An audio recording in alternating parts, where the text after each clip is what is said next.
Bonsoir, mesdames et messieurs. Ce soir, il nous reste 2 paragraphes de l'Apocalypse à lire. Vous vous rappelez ce plan qui est là? Ce sont ceux qui sont numérotés 3 et 5. Ce soir, bien, je vous propose de commencer par celui de ces 2 paragraphes qui se trouve à la fin de la vision centrale. Pourquoi? Bien, c'est assez clair. Quand il y a 5 paragraphes dans une vision qui est au centre, celui qui est au centre du centre, c'est le 3e. C'est donc celui qui est au sommet de notre pyramide, et c'est normal que nous le lisions en dernier. Donc, on va commencer par le paragraphe numéro 5, c'est-à-dire la moisson et la vendange. Je regardais, et voici, il y avait une nuée blanche, et sur cette nuée était assis quelqu'un qui ressemblait à un fils d'homme, ayant sur sa tête une couronne d'or, et dans ses mains une faucille tranchante. Et un autre ange sortit du temple, criant d'une voix forte à celui qui était assis sur la nuée: « Lance ta faucille et moissonne, car l'heure de moissonner est venue, car la moisson de la terre est mûre. » Et celui qui était assis sur la nuée jeta sa faucille sur la terre, et la terre fut moissonnée. Nous n'avons plus aucune difficulté à identifier le premier de ces personnages que Jean voit. Il ressemble à un fils d'homme, il vient sur les nuées et il a une couronne d'or sur la tête. Qui c'est? C'est Jésus. C'est exactement ce que Daniel avait vu à la fin de sa vision, vous savez, sur les 4 grands animaux sauvages et menaçants. Il avait vu un fils d'homme qui venait sur les nuées. La seule différence qu'il y a entre cette vision de Daniel et celle que Jean est en train de nous décrire, c'est que maintenant, ce Jésus, il a une faucille à la main. Et il va recevoir l'ordre de moissonner la terre. Cet acte, en fait, évoque des paroles que Jésus lui-même a prononcées. La première de ces paroles, c'est celle-ci. « Pour ce qui est du jour et de l'heure », et Jésus parlait de son retour, personne ne le sait, ni les anges des cieux, ni le Fils, mais le Père seul. Souvent, des gens m'ont posé la question, mais comment le Fils ne pouvait ne pas savoir? Eh bien, regardez bien ce que Jean nous a décrit. Ce n'est pas Jésus assis sur la nuée avec sa couronne d'or qui décide du moment où il jette la faucille. C'est un ordre qu'il reçoit d'un ange et qui lui est envoyé par le Père. Cet ange sort du temple et lui transmet l'ordre de moissonner. C'est le Père qui décide du temps. La deuxième parole de Jésus qui nous est rappelée par ce texte, c'est cette parole très simple où Jésus disait « La moisson, c'est la fin du monde ». Il disait ça après avoir raconté une histoire de paysans.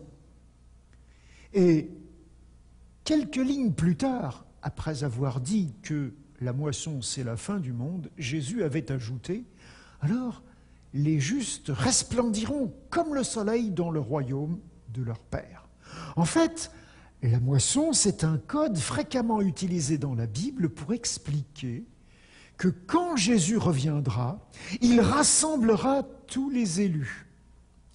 Alors d'abord, bien sûr, ce sont ceux qui sont appelés les justes dans ce texte-là, mais ce sont ceux que nous avons vus lorsque nous avons lu la vision sur le jugement dernier, qui ont part à la première résurrection. Et puis, ce sont aussi ceux qui seront encore vivants au moment où Jésus reviendra. Et comme l'apôtre Paul le dit, les vivants ne devanceront pas ceux qui sont morts, mais ils seront enlevés tous ensemble pour aller passer ces 1000 ans dans le ciel, d'où ils redescendront avec la Jérusalem à la fin des 1000 ans. Et puis, maintenant, si nous revenons à notre texte de l'Apocalypse, ce que nous voyons, c'est que la vision de Jean va se poursuivre par un autre épisode. Et un autre ange sorti du temple, qui est dans le ciel, ayant lui aussi une faucille tranchante. Et un autre ange, qui avait autorité sur le feu, sortit de l'autel et s'adressa d'une voix forte à celui qui avait la faucille tranchante, en disant « Lance ta faucille tranchante et vendange les grappes de la vigne de la terre, car les raisins de la terre sont mûrs. » Et l'ange jeta sa faucille sur la terre, et il vendangea la vigne de la terre, et jeta la vendange dans la grande cuve de la colère de Dieu. Et la cuve fut foulée hors de la ville. Et du sang sortit de la cuve jusqu'aux morts des chevaux sur une étendue de 1600 stades. Après la moisson, voici la vendange. En Israël, la moisson des céréales a lieu en général entre les mois d'avril et de juin. Tandis que la vendange a lieu bien plus tard. Elle commence souvent à la fin du mois d'août et se termine à la fin du mois de septembre. La vendange, c'est donc une autre image du même type que la moisson, mais cette fois-ci, c'est le rassemblement de tous les humains qui se sont rangés du côté des ennemis de Dieu.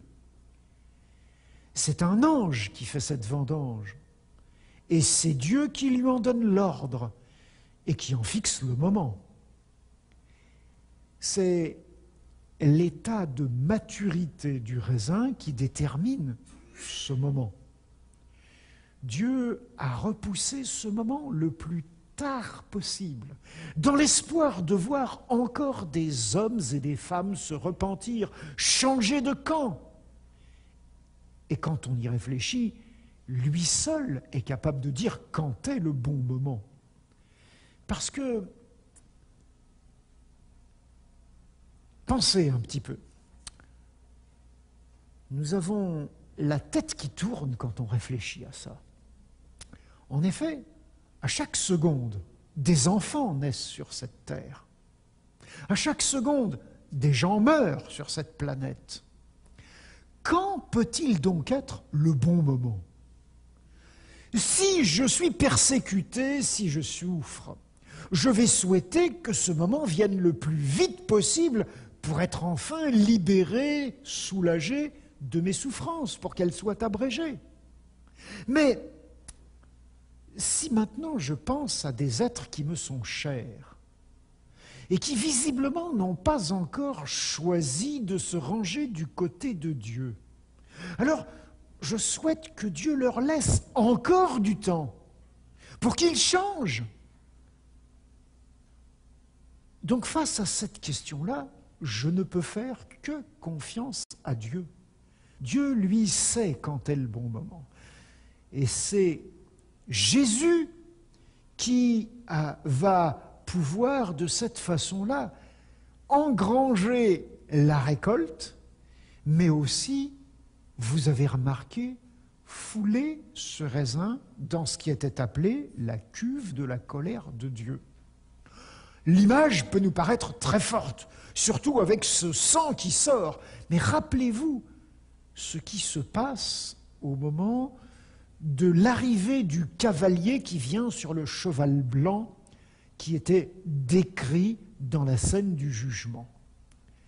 Il va attraper le diable et ses acolytes, et après ça, on nous dit, il foulera la cuve du vin de l'ardente colère du Dieu Tout-Puissant.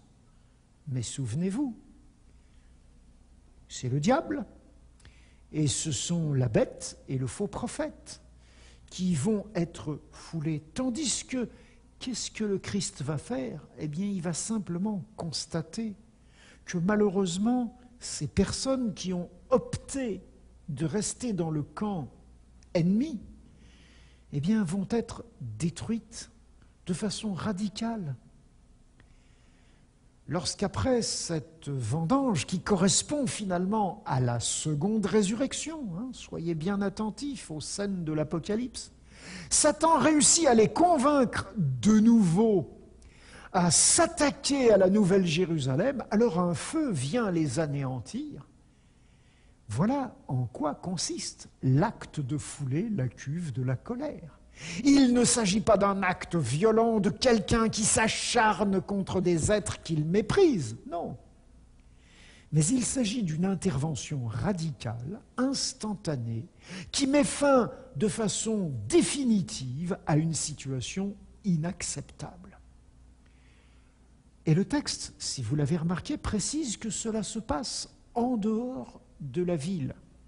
Ça nous rappelle que ces ennemis de Dieu, conduits par le diable récidiviste, n'a pas réussi à pénétrer cette ville qu'il voulait attaquer. Malheureusement, c'est vrai, le texte nous rappelle qu'ils seront nombreux. C'est ce qu'indique cette quantité de sang qui sort de cette cuve et qui représente une véritable inondation. Parce que les mesures qui sont faites représentent quelque chose de plus d'1 mètre de haut, jusqu'aux morts des chevaux, et sur une étendue qui est définie avec une longueur de l'Antiquité, 1600 stades, qui aujourd'hui est à peu près l'équivalent de 300 kilomètres. L'inondation du Saguenay, dont on a parlé tout à l'heure. Voilà donc une manière dont Jean nous décrit la fin de l'histoire humaine. C'est peut-être l'occasion maintenant de vous donner quelques explications à propos de certains éléments que j'ai laissés en suspens. Mais je voudrais vous demander de faire bien attention, parce que ces explications correspondent à ma compréhension actuelle des choses. Elles ne sont pas le texte. Elles sont donc sujettes à caution. Je ne peux que les proposer à votre réflexion en me rappelant bien que dans son épilogue, le livre de l'Apocalypse donne cet avertissement. Je le déclare à quiconque entend les paroles de la prophétie de ce livre. Si quelqu'un y ajoute quelque chose, Dieu le frappera des fléaux qui sont décrits dans ce livre. Et si quelqu'un retranche quelque chose des paroles du livre de cette prophétie, Dieu retranchera sa part de l'arbre de vie et de la ville sainte décrite dans ce livre. Le livre de l'Apocalypse n'est pas un livre avec lequel on joue et on peut s'amuser à faire tout un tas de suppositions et de prédictions à notre mesure. Mais je vous ai promis de revenir sur quelques éléments, et en particulier sur des éléments chronologiques. Comme José vous l'a expliqué en détail, on peut comprendre la période de 3 ans et demi, de 42 mois ou de 1260 jours comme représentant les 1260 années de la domination de cette bête qui montait de la mer. Le plus probable, c'est que cette période a commencé en 538 après Jésus, lorsque le pape est devenu le chef d'État et le chef militaire d'un pays, et que cette période s'est terminée, donc 1260 années plus tard, en 1798, lorsque l'un de ses successeurs, un autre pape, a été arrêté par les armées de Napoléon Ier, conduit par le général Berthier, et où on a mis fin à ce qu'on appelle les États pontificaux. Ceci nous permettrait aussi d'identifier maintenant les 2 témoins.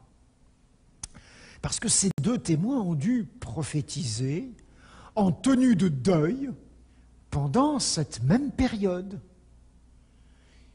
Ils étaient menacés en permanence, mais ils ont pu se défendre comme Moïse et Élie, en faisant confiance à Dieu. Et pendant cette période, eh bien, sachons que des moines ont recopié dans le silence des monastères la Bible ou la parole de Dieu. Et au moment de la Réforme, elle a pu de nouveau se faire entendre, en étant traduite dans les principales langues du peuple. Mais au cours du siècle qu'on appelle le siècle des Lumières, la Bible a commencé à être méprisée. Certains ont même cru l'avoir anéantie par leur philosophie, en disant qu'elle deviendrait simplement un vestige du passé, une pièce de musée qu'on viendrait voir par curiosité comme un objet antique, mais sans influence sur la vie des gens. Et c'est justement à cette époque-là, exactement au début du XIXe siècle, que la Bible a connu un renouveau extraordinaire. Mais il y a eu aussi à cette époque le grand réveil prophétique dont on vous a parlé avec William Miller, entre autres, et plein d'autres, qui a permis à des milliers de personnes de beaucoup mieux comprendre les prophéties apocalyptiques. Et puis cette époque a aussi été marquée par un grand mouvement missionnaire qui a permis à la foi chrétienne d'atteindre tous les continents de notre planète. Ainsi donc, pour moi, les deux témoins, ce sont en fait les écrits bibliques, l'Ancien et le Nouveau Testament. Mais il faut se rappeler que ces écrits, aujourd'hui, sont aussi confrontés à de plus en plus de formes de contrefaçon qui annoncent le conflit final. Maintenant, c'est vrai, on se pose la question, quand ce conflit aura-t-il lieu ? Le texte du jugement de Babylone nous annonçait une coalition mondiale, à la fois politique, religieuse et économique. Et dans cette coalition, la bête qui monte de la mer qui monte de la terre, était présentée comme le faux prophète et décrite comme le dernier des acolytes du dragon, et qui pourrait bien représenter tout le système capitaliste sur lequel repose toute l'économie mondiale derrière l'influence primordiale des États-Unis. Ce système dont toute la Terre dépend pourrait bien imposer un jour sa conception de la religion. Une religion comme celle de la bête qui montait de la mer, c'est-à-dire qui utilise la force politique de la loi et la violence militaire pour imposer son point de vue. Une religion qui fabrique une image de la bête, qui l'anime. Une religion qui veut s'imposer à travers les pressions économiques. Une religion qui lance ainsi le dernier conflit spirituel obligeant chaque habitant de la terre à choisir entre cette religion contrefaite et le message des 3 anges que nous avons expliqué hier soir. Mais le temps est venu de lire le dernier paragraphe. Je regardais, et voici l'agneau se tenait sur la montagne de Sion, et avec lui 144 000 personnes qui avaient son nom et le nom de son Père écrit sur leur front. Et j'entendis du ciel une voix comme un bruit de grosses eaux, comme le bruit d'un grand tonnerre. Et la voix que j'entendis était comme celle de joueurs de harpe jouant de leur harpe. Et ils chantent un cantique nouveau devant le trône et devant les 4 êtres vivants et les anciens. Et personne ne pouvait apprendre le cantique, si ce n'est les 144 000 qui avaient été rachetés de la terre. Il entend un son qui vient du ciel. Donc, nous sommes dans la Nouvelle Jérusalem, pas dans la capitale terrestre d'Israël où se trouve la colline de Sion. Et c'est le son impressionnant du chœur céleste et de l'orchestre de harpe des 144 000 qu'il entend. C'est leur privilège de faire partie de cet ensemble musical. Et le chant qu'ils interprètent est nouveau. Il a été composé spécialement pour eux. Pourquoi ce privilège? Le texte nous dit, ce sont ceux qui ne se sont pas souillés avec des femmes, car ils sont vierges. Ils suivent l'agneau partout où il va. Ils ont été rachetés d'entre les hommes comme des prémices pour Dieu et pour l'agneau. Et dans leur bouche, il ne s'est point trouvé de mensonge, car ils sont irrépréhensibles.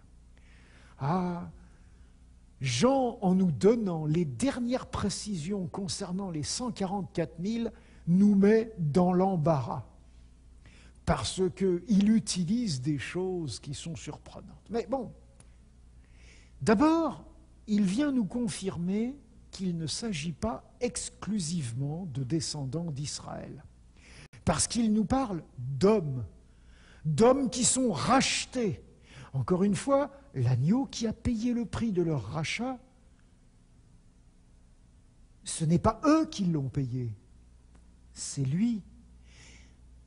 Ils ne sont pas qualifiés selon des conditions différentes qu'ils auraient dû remplir pour parvenir à ce salut. Non. Les conditions de leur salut, en fait, c'est ce qui provoque chez eux ce privilège de pouvoir chanter, de pouvoir jouer de la harpe, de pouvoir être parmi les rachetés. C'est la transformation que Dieu a pu réaliser dans leur vie, parce qu'ils lui ont confié leur vie. Et c'est ce qu'indique clairement le fait qu'ils suivent l'agneau partout où il va. Leur bonheur consiste à être avec l'agneau et à prendre pour maître cet agneau, à vivre comme ses disciples. Au moment où Jean les voit, aucun reproche ne peut leur être fait. Et deux domaines particuliers sont abordés. Ils sont vierges, nous dit-on, parce qu'ils ne se sont pas souillés avec des femmes. Ah, tous les gens bien pensants, qui estiment que le sexe c'est le péché, s'en sont donnés à cœur joie avec un texte comme celui-ci. Ils ont oublié que Dieu le Créateur a conçu l'homme, les êtres humains, masculins et féminins, des êtres sexués. Et comme l'a dit un de mes collègues, Dieu a inventé le sexe. C'est donc pas le péché, le sexe. Rappelons-nous aussi que Dieu a donné comme premier commandement aux êtres humains de se multiplier, de remplir la terre. C'est vraiment le moment de nous rappeler que le langage de l'Apocalypse est un langage codé. La femme représente les gens religieux. Une femme noble et pure, comme la mère du Messie, c'est une église fidèle, qui est attaquée par le dragon. Mais une femme prostituée, quand elle utilise la religion pour exercer un pouvoir et pour s'enrichir, comme Babylone, la grande prostituée, alors elle est désignée comme la mère des prostituées. C'est avec elle, avec n'importe laquelle de ces prostituées, la mère ou les filles, que les 144 000 ne se sont pas souillés. Leur foi est vierge de tout compromis avec le pouvoir et avec l'argent. Leur religion n'a pas consisté à se servir, mais à servir. Deuxième domaine, dans leur bouche, il ne s'est pas trouvé de mensonge.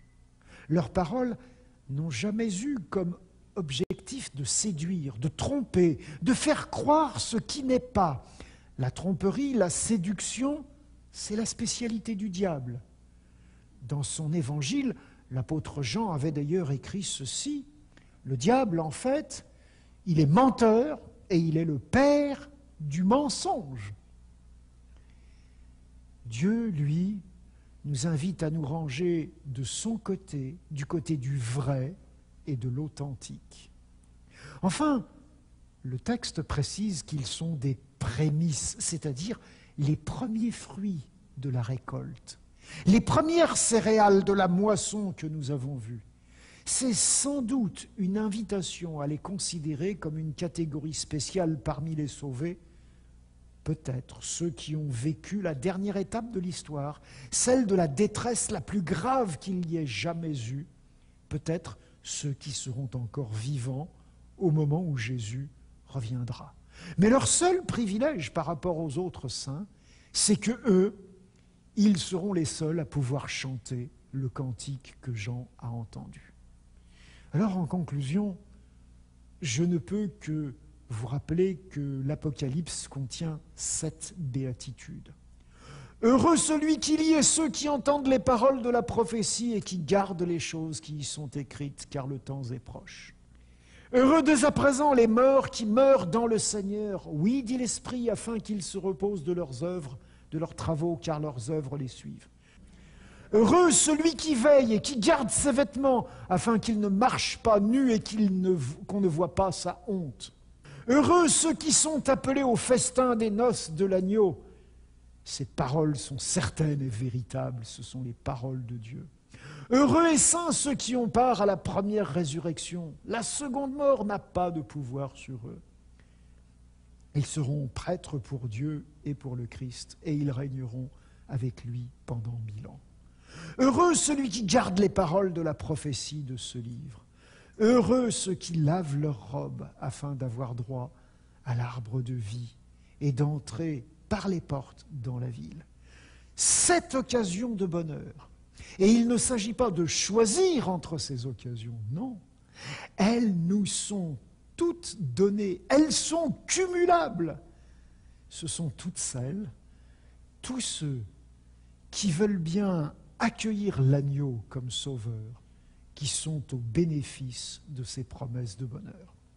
Vous avez bien compris, le bonheur présent éternel ne se trouve qu'en se mettant à la suite de l'agneau.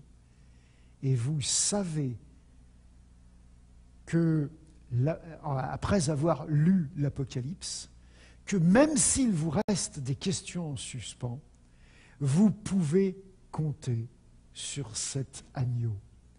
Dieu vous éclairera, continuez à lire, mais ne vous inquiétez pas outre mesure de ces difficultés.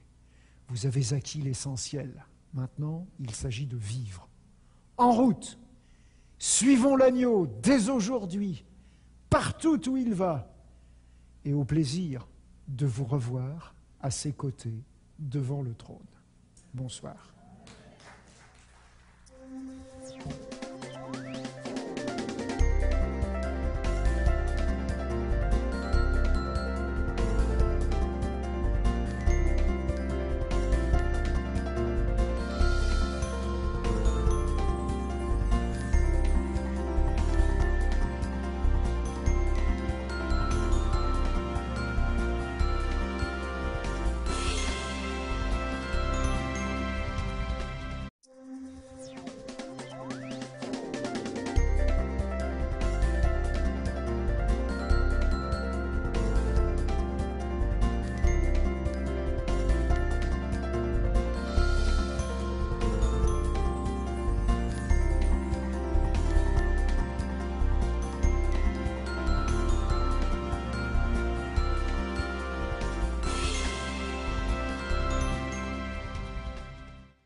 Mes amis, nous sommes aux environs de l'année 90 après Jésus-Christ.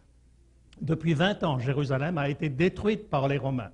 Après un siège qui a été d'une cruauté inouïe, l'espoir suscité par la résurrection de Jésus et sa promesse de revenir chercher ses enfants s'estompe alors que les témoins oculaires disparaissent les uns après les autres. Jean est exilé sur l'île de Patmos, très loin des siens, à cause de la parole de Dieu et du témoignage de Jésus.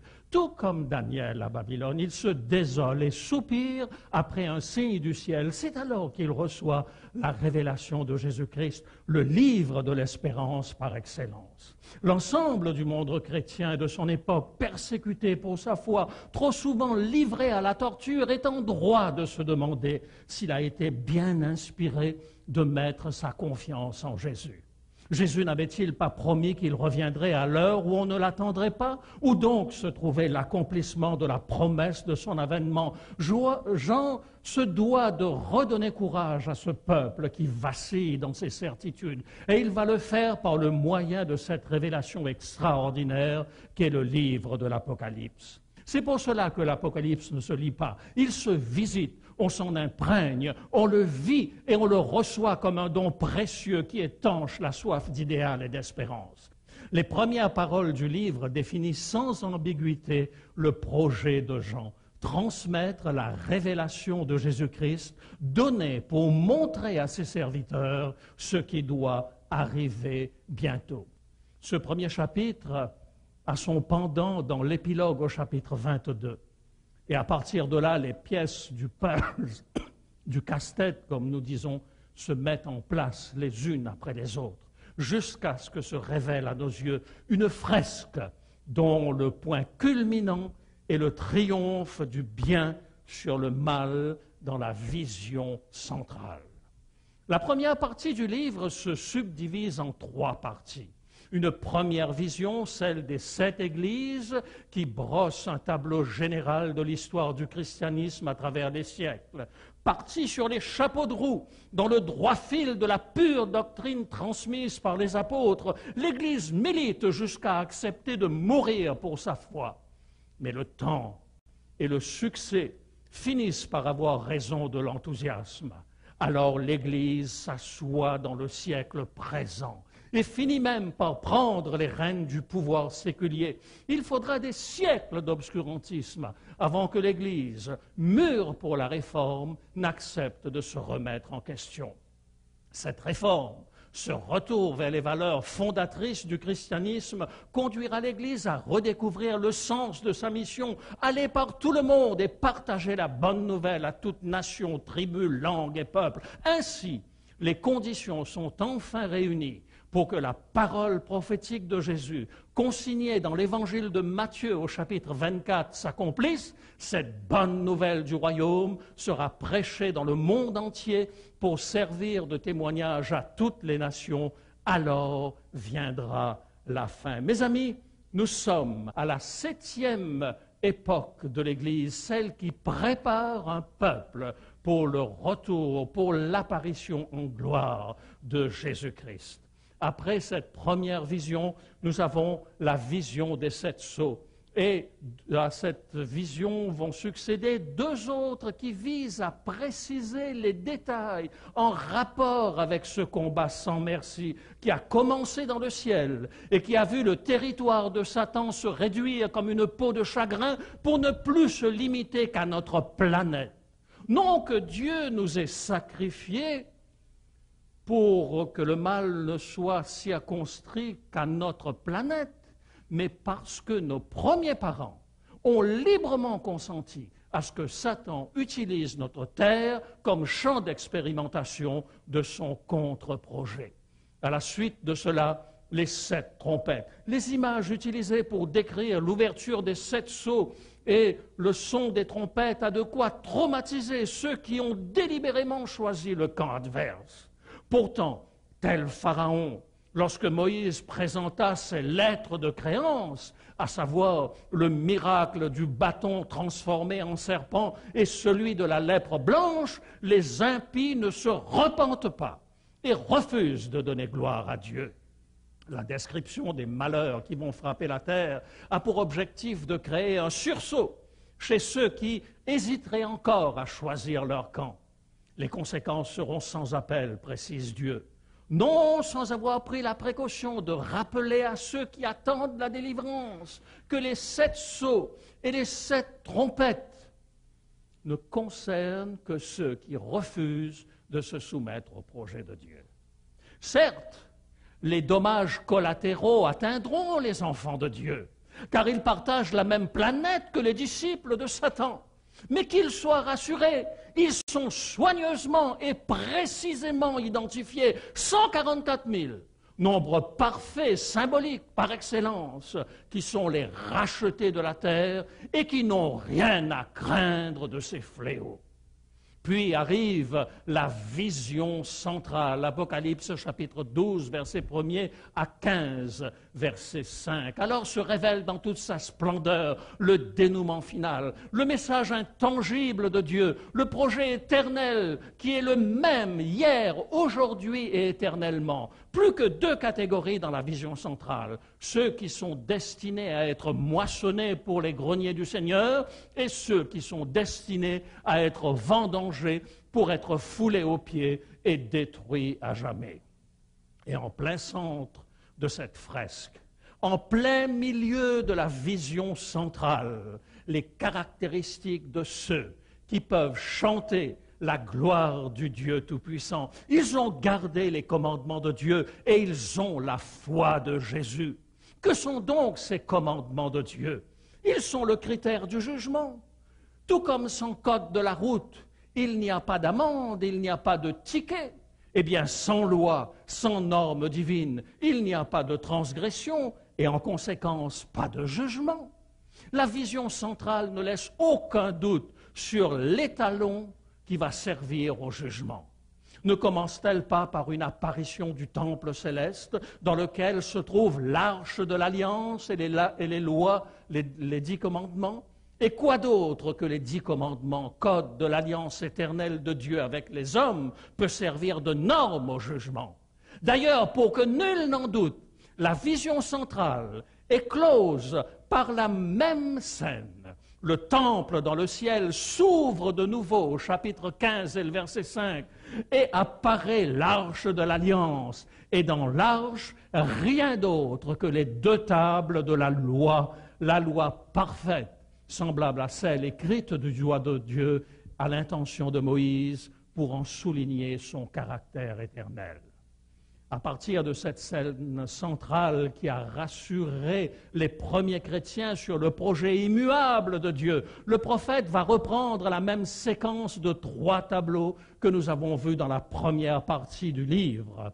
Si la première partie du livre raconte l'histoire de l'Église telle qu'elle se vit au fil des siècles, la seconde partie du livre met l'accent sur la certitude de la victoire de Dieu. Et alors apparaissent les 7 fléaux.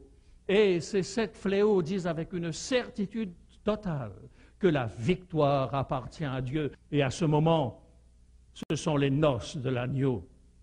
N'est-il pas intéressant de noter que le mot « Alléluia », dont on retrouve la racine déjà dans les psaumes, n'est utilisé, du moins dans la version Louis II, que seulement dans Apocalypse chapitre 19. Et l'Église est enfin sur la nouvelle terre. Lorsque descend du ciel la nouvelle Jérusalem, paraît comme une épouse le jour de ses noces, c'est la fête, c'est la joie, c'est le bonheur tant attendu, c'est la fin de la tragédie. Et maintenant que nous sommes imprégnés de l'esprit de l'Apocalypse, nous sommes prêts à oublier les plaies, les fléaux et les malheurs, car une seule chose concerne au plus haut point les enfants de Dieu. Et cette chose essentielle, celle que Dieu a cachée aux sages de ce monde pour le révéler aux enfants, ce sont ces chapitres et fragments de chapitres qui émaillent le livre de l'Apocalypse. Nous les appelons les intermèdes.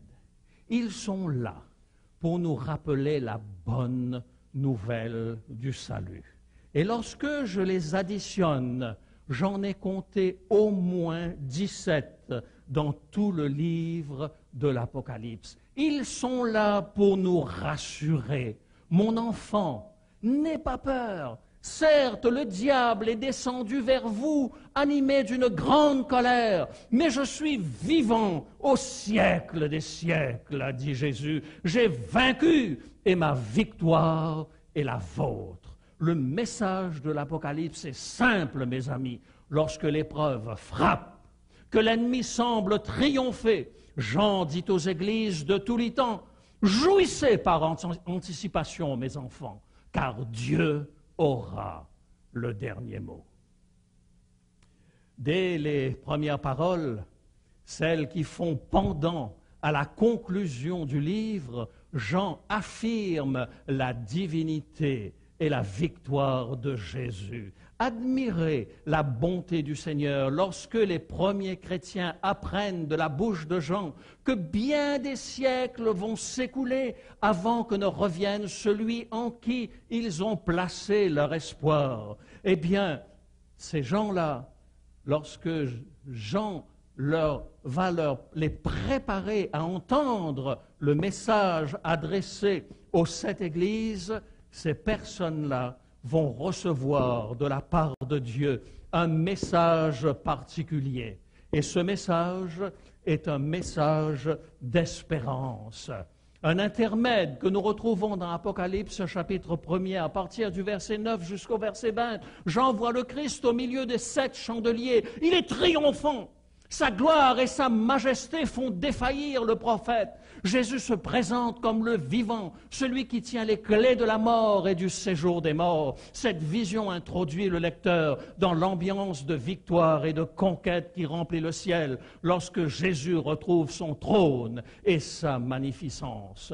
Suit la vision des 7 églises et son pendant, bien sûr, au chapitre 21 avec la nouvelle Jérusalem. Jean voit le trône de la majesté divine, les 24 vieillards et les 4 êtres vivants. Il est transporté en vision dans la proximité de Dieu. Il décrit dans un langage haut en couleur le cérémonial de louange et d'adoration permanent dont le Père céleste est l'objet. Cette vision de lumière va accentuer le contraste flagrant avec les ténèbres qui entourent les ennemis de Dieu et l'atmosphère de malaise pestilentiel qui se dégage du dragon, de la bête et de la femme infidèle. Apocalypse chapitre 4, à partir du verset 1er. Et nous sommes ici, mes amis, et ces deux intermèdes, car un deuxième suit, permet de comprendre qu'il ne suffit pas d'être le Seigneur des Seigneurs. Toute la majesté divine ne peut, sans le sacrifice de Jésus, réconcilier le monde avec Dieu. C'est ce que symbolise ce livre que personne ne peut ouvrir, si ce n'est l'agneau qui a vaincu. Il se dégage de cette scène une force extraordinaire pour exprimer l'impossibilité du salut sans Jésus-Christ. Avec le livre de l'Apocalypse, ainsi le livre de l'Apocalypse prend tout à fait sa signification. Elle est révélation de la victoire de Dieu sur les forces du mal par le sacrifice de Jésus-Christ. Le ciel entier éclate d'allégresse à cette bonne nouvelle. Apocalypse chapitre 5. Et c'est bien ce qui est illustré ici par ce lion et cet agneau, les deux aspects de la grandeur de Jésus-Christ, le Sauveur de l'humanité. Le psalmiste disait au psaume 73, en constatant la méchanceté de la terre, que son pied allait flancher, qu'il allait se décourager en voyant la prospérité des méchants. Une chose va le sauver, entrer en vision dans les sanctuaires de Dieu et constater le sort final des méchants. Lorsqu'on a vu la majesté de Dieu, lorsque dans le chapitre 5, on a goûté à la grâce du Seigneur Jésus, on est prêt à tout supporter, même les 7 sceaux. À ces 7 sceaux, nous allons voir leur pendant dans la partie finale du livre, à partir du chapitre 19, c'est-à-dire le millénium. Nous allons avoir à nouveau un intermède. La tristesse et l'horreur de ces scènes de destruction dont tout à l'heure Bernard nous a parlé encore éprouvent la foi des enfants de Dieu. Bien qu'il s'agisse du sort des impies, les enfants de Dieu ne peuvent rester insensibles à cette souffrance. Aussi le prophète va tourner les regards des fidèles vers les serviteurs de Dieu, les saints et les martyrs. Ils n'ont rien à craindre de ces fléaux, ceux qui sont rachetés de l'Éternel. Leur sort est entre les mains de l'agneau. Ils chantent la victoire de leur Sauveur et la gratuité du salut en Jésus-Christ. Nous sommes au chapitre 7 de l'Apocalypse. Ensuite arrive les 7 trompettes. Et ces 7 trompettes, bien sûr, ont leur pendant dans la fin du livre avec les 7 plaies que nous retrouvons à partir d'Apocalypse chapitre 15. Encore une fois, le Seigneur ne veut pas laisser son peuple sur une image sombre de destruction. Voyez en quels termes nous allons, dans l'intermède suivant, voir le Seigneur rassurer les enfants de Dieu. Et à chaque fois, vous pouvez constater ce parallèle qu'il y a dans le livre de l'Apocalypse, un parallèle absolument parfait. Le 7e ange sonna de la trompette, et c'est à nouveau l'un de ces intermèdes dont je vous ai parlé. Et il y eut dans le ciel de fortes voix qui disaient « Le royaume du monde est remis à notre Seigneur et à son Christ, et il régnera au siècle des siècles. » Et les 24 vieillards qui étaient assis devant Dieu sur des trônes se prosternent sur leur face, et ils adorent Dieu en disant « Nous te rendons grâce, Seigneur Dieu Tout-Puissant, qui est et qui était, de ce que tu as saisi la grande puissance et pris possession de ton règne. Les nations se sont irritées, et ta colère est venue, et le temps est venu de juger les morts, de récompenser tes serviteurs, les prophètes, les saints et ceux qui craignent ton nom, les petits et les grands, et de détruire ceux qui détruisent la terre. Alors seulement se présente la vision centrale. Et cette vision centrale, c'est la grande controverse et la victoire de Dieu, toujours en opposition avec cette grande controverse et la chute de Babylone. Si nous retrouvons dans Apocalypse chapitre 11 cette grande controverse historique, nous le retrouvons dans la deuxième partie, qui est une partie eschatologique, et où nous retrouvons comment l'Église, au fil des temps, s'est laissée aller à adopter les modes de fonctionnement de ce monde. Oui, après avoir décrit les méfaits de la première et de la deuxième bête, les regards des enfants de Dieu vont se porter sur la grande foule des rachetés. Le prophète rassure les enfants de Dieu. Ces tribulations, ces apostasies et ces tentations de Satan ne dureront pas jamais. Elles ne sont pas de nature à ébranler la volonté divine qui consiste à faire de ses enfants un royaume de sacrificateurs. Face à l'apostasie décrite dans les chapitres 12 et 13, un peuple pur, grâce au sang de Jésus, se tient fidèlement debout pour la vérité et pour la justice. Apocalypse chapitre 14, versets 1 à 5. Et ces 5 versets d'Apocalypse chapitre 14 sont le pivot autour duquel tourne le livre de l'Apocalypse.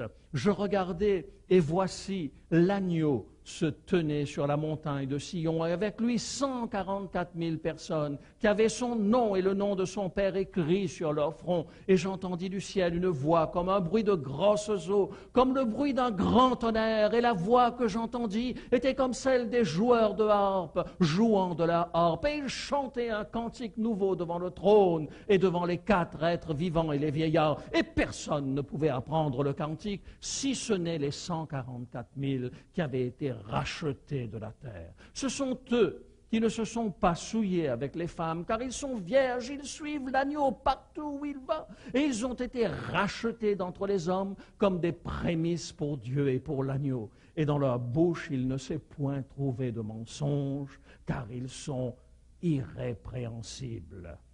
Cette vision des 144 000 personnes qui ont le nom de Christ et celui de son Père écrit sur leur front démontre à l'univers tout entier que la victoire de Dieu sur le péché et sur la révolte de Satan est enfin réalisée. Ces 144 000 sont rachetés d'entre les hommes comme les prémices pour Dieu et pour l'agneau, et ils sont réunis avec Christ sur la montagne de Sion. Ainsi, le prophète Jean est enfin rassuré sur le projet de Dieu. Sion détruite, Jérusalem mise à sac, le temple incendié, lui-même Jean exilé à Patmos, toutes ces souffrances maintenant appartiennent à tout jamais au passé. Les 144 000 qui chantent un cantique que personne ne peut apprendre, sont le témoignage vivant de la défaite de Satan, qui s'était proclamé prince de ce monde, lui qui osait se présenter devant Dieu parmi les fils de Dieu, venu rendre hommage au Créateur, lui qui se vantait de parcourir la terre et de s'y promener. Il est maintenant définitivement vaincu. Les 144 000 renouvellent 144 000 fois l'expérience de Job. Dans un monde vendu au péché, où Satan règne en maître, ils demeurent fermes dans leur intégrité. Chacune de ces vies crie que l'homme peut aimer et servir Dieu de manière désintéressée. C'est l'apothéose de la victoire de Dieu sur Satan et son royaume de ténèbres. Jésus-Christ a eu le dernier mot.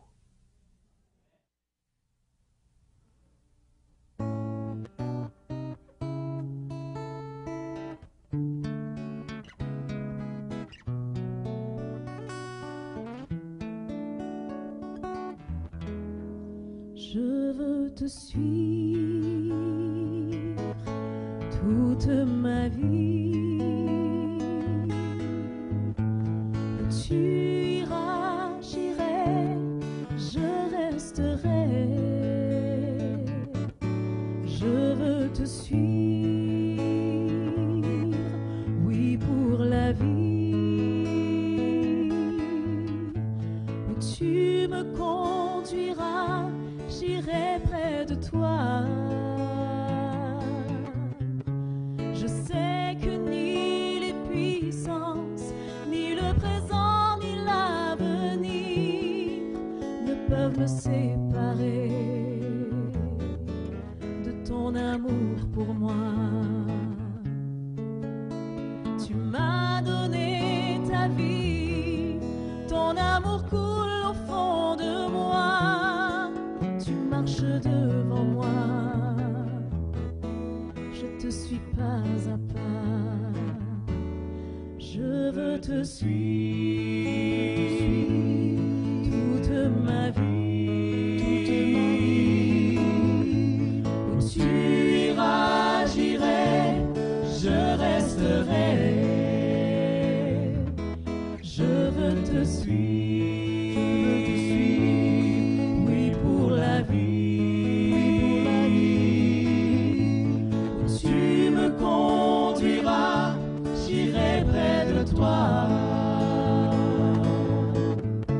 Je sais que ni les puissances, ni le présent, ni l'avenir ne peuvent me séparer de ton amour pour moi. Tu m'as donné ta vie, ton amour coule au fond de moi. Tu marches devant moi, je te suis pas à pas. Je sais que ni les puissances, ni le présent, ni l'avenir ne peuvent me séparer de ton amour pour moi. Tu m'as donné ta vie, ton amour coule au fond de moi. Tu marches devant moi,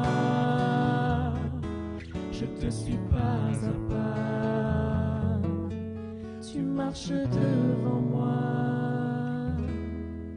je te suis pas à pas. Je veux te suivre.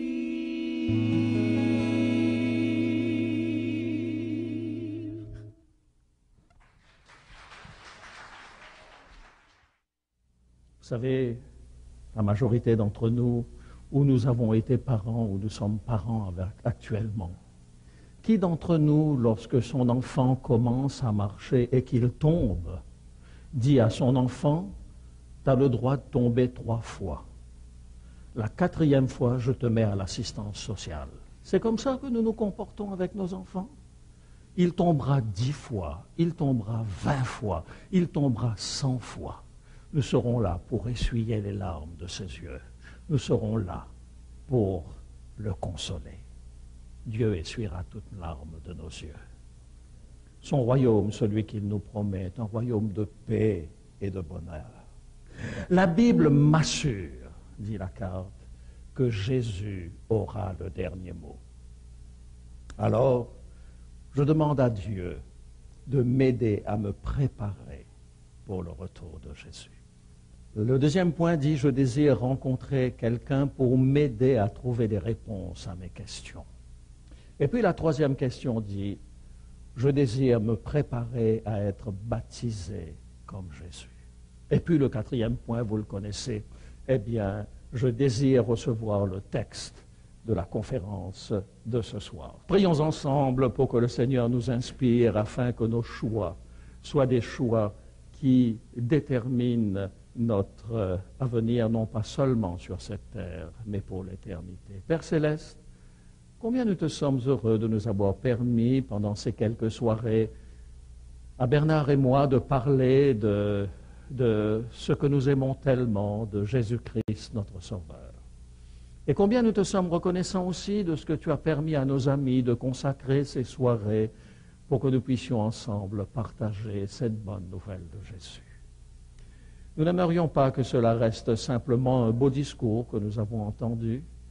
Nous aimerions tellement que ce soit une expérience vécue avec toi, une expérience qui nous permette d'être encore plus heureux, plus épanouis sur cette terre, en attendant le bonheur d'être avec toi pour l'éternité. Merci Seigneur de répondre à notre prière au nom de Jésus, notre Sauveur.